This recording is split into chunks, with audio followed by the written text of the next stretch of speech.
Alrighty, friends. Fair warning before we get into this one. You can see by the price down below. This one's not a cheap one. This is a viewer request that is long overdue because I don't play CEDH, and the request was for an extremely high power Tifa deck that could potentially work in CEDH, and I just do not have the breadth of experience to really know if this could compete on a CEDH level. So I want to preface this off by saying, if you are somebody who plays CEDH, please give me tips, tricks, and hints on what I could have improved on this list, because I kind of just built this to be a high bracket 4 because I just don't know how this wins in a CEDH game because of what I've learned and know from talking with Mitch and things like that about CEDH. But without further ado, we have ourselves Tifa Lockhart, viewer request at high power. It's a $4,900 deck. Tifa Lockhart is, of course, a 1/2 for 2 with trample and landfall. Whenever a land you control enters, double Tifa Lockhart's power until end of turn. Creatures. We got 15, which I don't know if that's good or not. Like I said, please give me tips. I am not the world's best builder in the world, especially when it comes to things that high a bracket. I build more casually. But everything I put in here, I have a purpose behind, okay? So I'm going to kind of skip around on here. We have Collector Oath. Collector Oath is in here for activated abilities if artifacts can't be activated. This is to shut off your opponents like Mox Diamonds, Lion's Eye Diamonds, etc. Unless they can win at instant speed. But he's in here for the hate. We have Bristly Bill to put 1/1 counters on things. Azusa to help us get lands out quickly. Delighted Halfling. Mana Dork, right? We got to get things out fast. CEDH is fast. We have Dose in the Falling Leaf. Players can only play spells only during their own turns. And this is another one of those control cards to hopefully give us time to execute our game plan. This could also be a double-edged sword, though, because your opponent could combo off and somebody who could have countered can't. So you see, everything's kind of We have Elvish Spirit Guide, which you exile it to add a green. This helps us get Tifa in play potentially on turn 1. We have Endurance. It has Evoke, exile a green card from your hand. When it enters the battlefield, up to one target player puts all their cards from their graveyard on the bottom of their library in a random order. So if they need something with graveyard, you can do things like that. Famished Worldsire. This is the biggest one I would probably cut, but if you can ramp up and you need a way to really get through, this eats your lands and can get you more lands. Haywire Might. You can exile target non-creature artifact or non-creature enchantment. This is pretty useful overall. Lotus Cobra and Nissa are in here to generate us extra mana.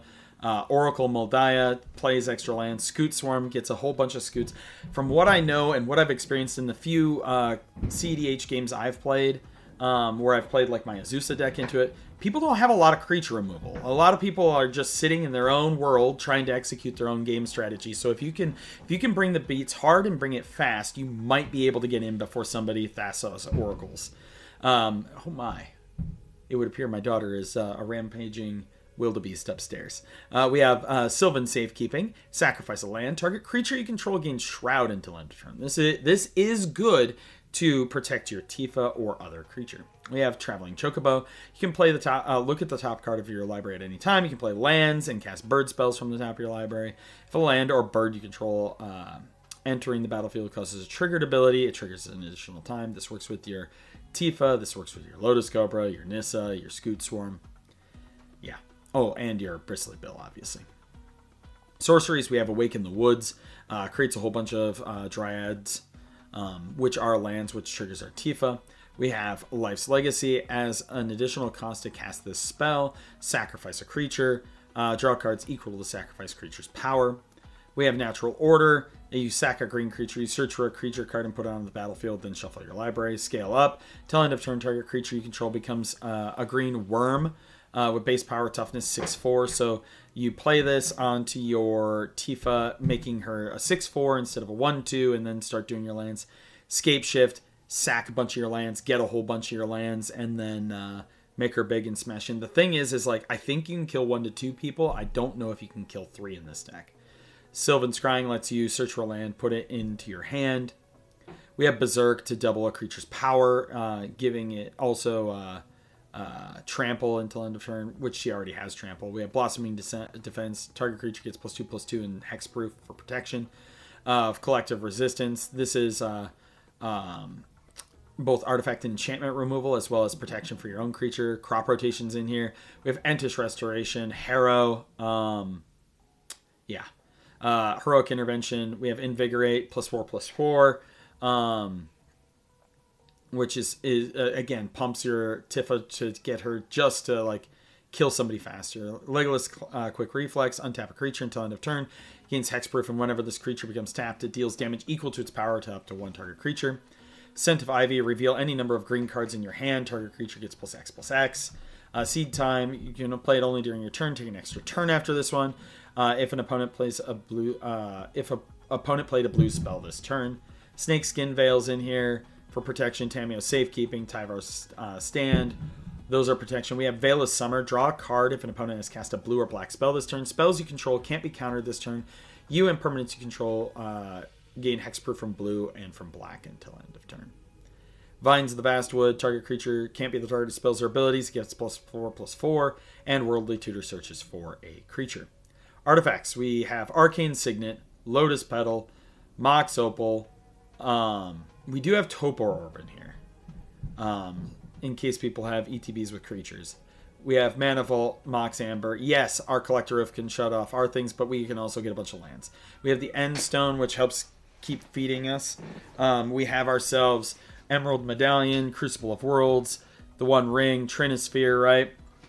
Vexing Bauble. These are all like a lot. Like these right here are designed to shut off our opponent's things. We can pay for the extra stuff. The End Stone is to help us keep our engine going. Exploration, Broodship.